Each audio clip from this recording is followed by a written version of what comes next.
B to spirit 21वीं सदी का सबसे उन्नत और सबसे बेहतरीन विमान। इस विमान में हर चीज टॉप ऑफ द लाइन है, फिर वो स्टेल्थ टेक्नोलॉजी हो या payload capacity, air to air refuelling हो या रनिंग टाइम। लेकिन कहते हैं ना, हर अच्छी चीज के साथ एक बुरी चीज जरूर होती है, और इस विमान की बुरी चीज है इसकी लागत। ये वो हाथी है जिसे बनाने में तो पैसे लगे ही हैं, लेकिन सस्टेन करने में उससे कहीं ज्यादा। वो कहते हैं ना, टॉप पे पहुंचना मुश्किल नहीं है, लेकिन टॉप पे सस्टेन करना बहुत मुश्किल है। बस यही बात है इसकी। आज एक B2 बॉम्बर की कीमत $2.1 बिलियन है। ये इतनी ज्यादा कीमत है कि इस कीमत में 3 से 4 F-35 फाइटर जेट्स आ जाएंगे। हर घंटे B2 बॉम्बर को उड़ने के लिए $1,30,000 खर्च करने पड़ते हैं। और ये सिर्फ फ्यूल कॉस्ट नहीं है, बल्कि B2 बॉम्बर को 1 घंटा उड़ने के लिए कम से कम 60 घंटे की सर्विसिंग होना जरूरी है। यानी अज्यूम करिए कि B2 बॉम्बर को 3 घंटे उड़ाना है, तो कम से कम B2 बॉम्बर की 180 घंटे की सर्विसिंग होना जरूरी है। और इसी में ये $1,30,000 खर्च होते हैं। सालाना बात करें तो 60 से $65 मिलियन। और ये सिर्फ fuel cost and maintenance cost है। इसमें सॉफ्टवेयर प्रोटेक्शन की स्पेंडिंग,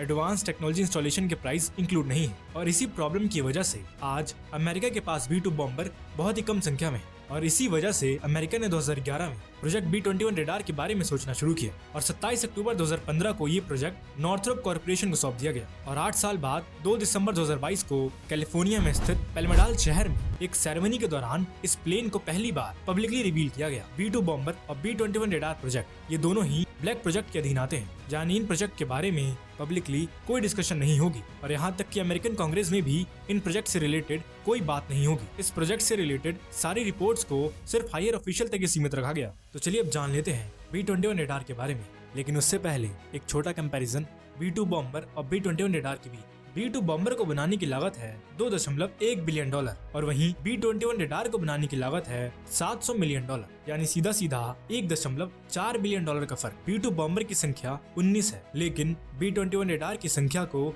100+ तक ले जाने का प्लान है। बात करें दोनों के टेक्नोलॉजी के बारे में, तो B2 स्पिरिट को 1980s में बनाया गया था, जिसकी वजह से इसमें उस जमाने की सबसे एडवांस्ड टेक्नोलॉजी यूज हुई है। लेकिन यहाँ प्रॉब्लम ये है कि इन टेक्नोलॉजी को एक हद तक ही अपग्रेड किया जा सकता है, और इसी वजह से अमेरिका को एक और एडवांस्ड प्लेन चाहिए था, और उस जरूरत को B-21 रेडार ने पूरा किया। B-21 रेडार में आज के जमाने की सबसे एडवांस्ड टेक्नोलॉजी का यूज किया गया है। बात करें कुछ इंपॉर्टेंट चेंजेस के बारे में, तो बीतते टाइम के साथ रेडार और एडवांस्ड होते गए, और इसी चीज को ध्यान में रखते हुए B-21 रेडार में एडवांस्ड रडार अब्जॉर्बेंट मटेरियल का यूज किया गया है, जो से आज के टाइम के सबसे एडवांस्ड रेडार से भी बचाने की क्षमता रखता है। जो दोनों के दरमियान दूसरा सबसे बड़ा चेंज है वो है open architect system. B2 bomber में क्लोज सिस्टम का यूज किया गया था, जिसकी वजह से इसे अपग्रेड करना एक बहुत ही कॉम्प्लेक्स और एक्सपेंसिव प्रॉब्लम थी। लेकिन B-21 रेडार में ओपन आर्किटेक्ट सिस्टम का यूज किया गया है, यानी जैसे हमारे फोन में मौजूद एप्स के अपडेट आते हैं, ठीक उसी तरह B-21 रेडार के सॉफ्टवेयर को फ्यूचर थ्रेट के अगेंस्ट अपग्रेड किया जा सकता है। और जो तीसरा सबसे बड़ा चेंजेस है वो है अनमैन्ड मिशन। B-21 रेडार को इस तरह डिजाइन किया गया है कि फ्यूचर में इसे बिना इंसान के एक ड्रोन की तरह भी उड़ाया जा सकता है। तो ये था B2 बॉम्बर से भी ज्यादा खतरनाक B-21 रेडार।